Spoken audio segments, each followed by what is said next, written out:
بسم الله الرحمن الرحيم به نستعين إنه خير ناصر ومعين. Dear viewers, brothers and sisters around the world, Assalamu alaikum wa rahmatullahi wa barakatuh. We are experiencing the sorrow days of Muharram, and all Muslims around the world are respecting Imam al-Hussein alayhi salam and have their own mourning ceremonies for Imam al-Hussein's tragedy in Karbala. May God reward all you brothers and sisters in this sadness and sorrow that you are tolerating for the sake of Imam al-Hussein alayhi salatu wassalam. One of the lessons that we can take from Imam al-Hussein's uprising is al-ibadah, worshipping God. So to worship God means to demonstrate what you are believing by your heart, and that is the meaning of faith, in the external world. And it shows that just believing in Allah the Almighty and whatever is revealed to Prophet Muhammad is not enough. After believing, we have to show that we are believers. For the sake of that, in the numerous occasions of the Holy Quran, when Allah talks about Iman, faith of people, He adds something else, and this addition is Al-A'mal As-Salihah. الَّذِينَ آمَنُوا وَعَمِلُوا الصَّالِحَاتِ. So good deeds just required here.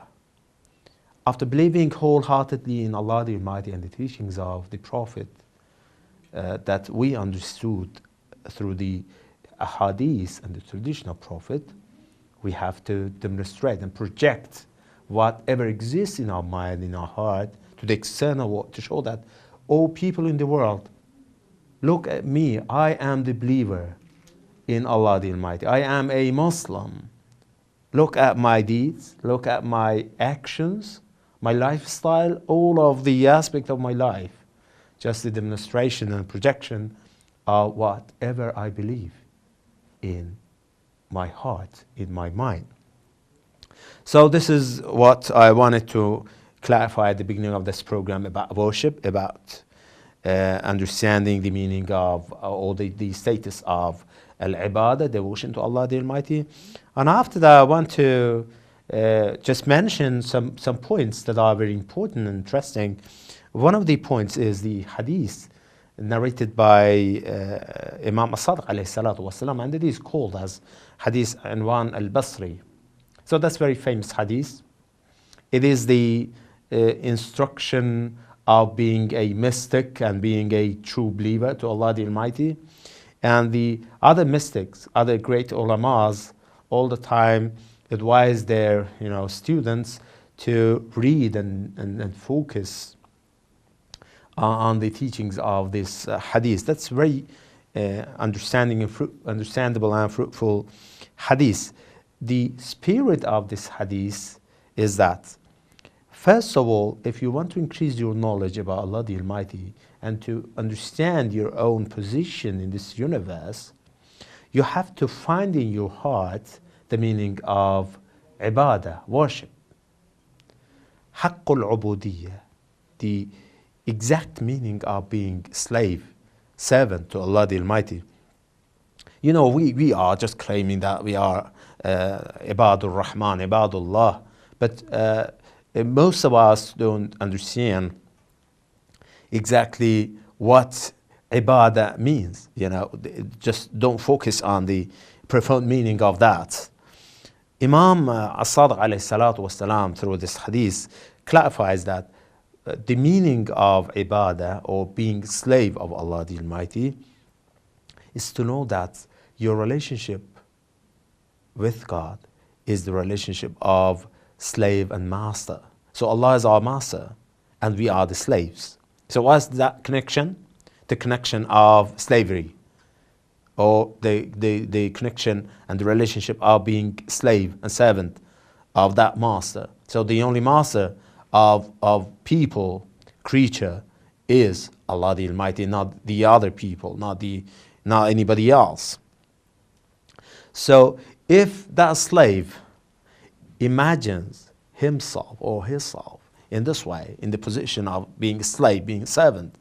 And there is a master who is controlling him, owning him, and just managing his or her life, then in this way, he imagines that nothing belongs to that slave. Because whatever is belongs, just dedicated to that slave, is indeed masters. The properties of masters. And here we have to understand that indeed we cannot own anything because we are slaves. We cannot even own ourselves, our body, our spirit, all of the things that I mentioned, dedicated to Allah. So Allah is owning all of the things. Allah owns ourselves. Allah owns our properties. Allah the Almighty owns our children, our position, whatever we are just gathering and earning and owning. Indeed, these things dedicated to Allah the Almighty. So this is the exact meaning of being a slave of Allah the Almighty. If you practice this in your lifetime, then whatever you're losing and missing shouldn't be harmful to you, shouldn't make you to become sad, to become unhappy, because you imagine this way that this was not mine, this was Allah's. Okay, for some days just Allah has given this to me, and right now Allah is taking that from me. So if you understand this way, you never become sad, you never become unhappy in this world. And in the other way, in the other side, whatever you are receiving shouldn't make you happy. So that to think that, okay, this is my thing and I'm owning this, good for me. This happiness is, virtual happiness or superficial happiness. Indeed, I am not owning the house. I am not owning the car. I am not owning the children. All of these things are dedicated to Allah the Almighty. And the other side is, unfortunately, our sides, is nothing indeed. We are not owner of anything independently. All of these things, our properties, our own self, our ownership, all of them are dependent to Allah the Almighty. And indeed, Allah is the owner of this world and us as well.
So this is the meaning of worship and imagining that we are the slaves of Allah the Almighty and Allah is the master of us and the other creature and the whole universe.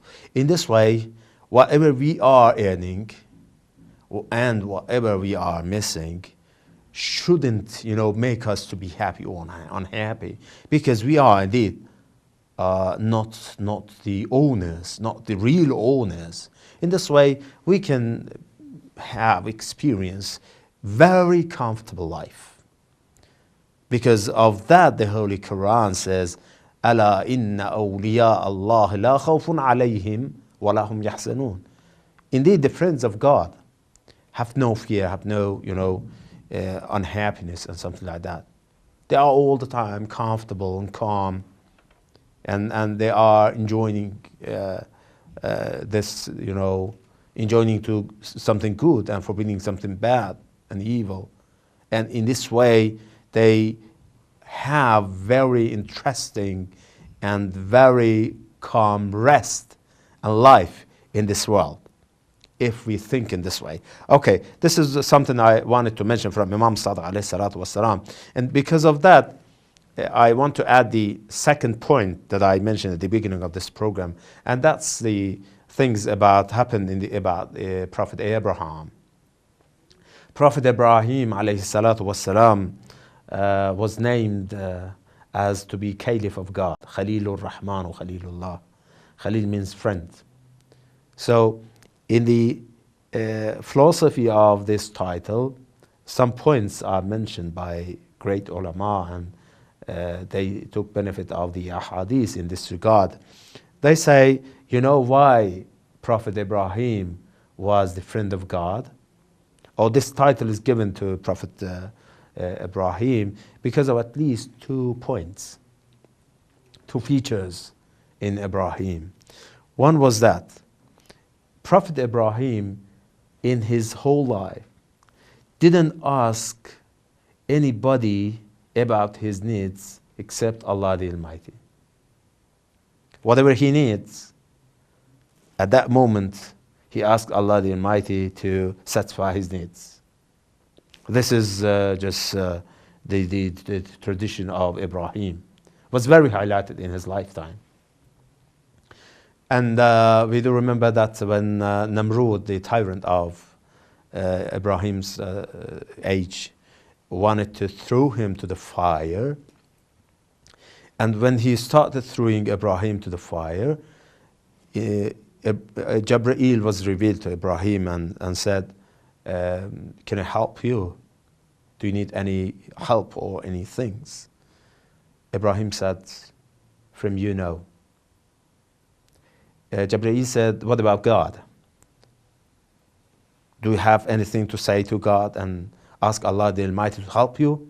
And he said, Allah is saying me, what is happening is before the eyes of God, in front of Allah's eyes. So there is no need to say anything. And this is one of the points that is highlighted in the traditional lifetime of Prophet Ibrahim.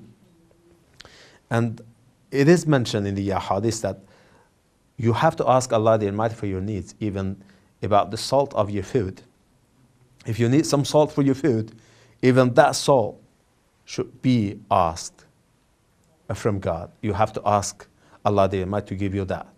What about the other great, missions and events and problems that we have in this regard? First, please, brothers and sisters, before going to the people, first of all, go to the door of God and ask Allah the Almighty. Allah is hearing, seeing you, and the most beneficent, the most merciful. He is kind to you. He's hearing. Because of that, in the Holy Quran, Allah mentions, وَإِذَا سَأَلَكَ عِبَادِي عَنِّي فَإِنِّي قَرِيبٌ. You prophet, if my servants asking you about me, you have to tell them that I am near to them, even nearer than jugular vein. I am near. For the sake of that, I can hear whatever my servant talks. Okay, so Allah's hearing. وَإِذَا سَأَلَكَ عِبَادِي عَنِّي فَإِنِّي قَرِيبٌ أُجِيبُ دَعْوَةَ الدَّاعِ إِذَا دَعَانِ. I will answer the calling of that person who is calling me, the prayer of that person who is praying and calling upon me. فَإِنِّي قَرِيبٌ أُجِيبُ دَعْوَةَ الدَّاعِ إِذَا دَعَانِ. So we have to ask Allah the Almighty before going to the other people. You are patient, you are ill, God forbid. So you have to ask Allah, oh Allah, I am suffering from this pain. Please heal me. This is our mission. And the second point about Ibrahim was that Ibrahim never sat on the table unless invited some guests to that table and shared, used to share his food with himself and the other people. This is Ibrahim's message. And about worshipping tradition of Imam al-Hussein, because these days are dedicated to Imam al-Hussein alayhi salatu wassalam. Imam used to perform 1,000 rak'ah prayer a day. It is possible. And I do remember one point, story about Allama Amini, the author of Al-Ghadir book. When he went to Mashhad for some days to visit Imam Rida alayhi salatu wasalam, he used to perform 1,000 rak'ah prayer a day to prove that performing that amount of prayer is not impossible for Ahl al-Bayt. When we are talking about these rak'ah prayer, that person just practiced that to prove that it is true about Ahl al-Bayt, that they were using to perform prayer in this way. And even in the Battle of Karbala, in the night of Ashura, he sent his brother Abul Fazl Abbas to the army of enemy to just ask them for an opportunity of one night to take benefit of that opportunity to perform prayer and recite the Holy Quran. And Imam Hussein says, I love prayer as well as recitation of the Holy Quran. So Imam asks for an opportunity, for the last opportunity for recitation of the Holy Quran and performing prayer. And even in the Battle of Karbala, in noon of the day of Ashura, within the battlefield, he used to perform prayer. And that shows that worshipping Allah the Almighty is possible in an occasion. And Imam apprised to show that he is a Muslim, and he apprised to protect Islam and the tradition of his grandfather, Prophet Muhammad, peace be upon him. May God hasten Imam Mahdi's reappearance and put us among the helpers of Imam Mahdi, and to take revenge of the blood of Imam al-Hussein by the hands of Imam al-Mahdi. Ajjalallahu ta'ala faraj al-Sharif. Thank you very much. Wassalamu alaikum wa rahmatullahi wa barakatuh.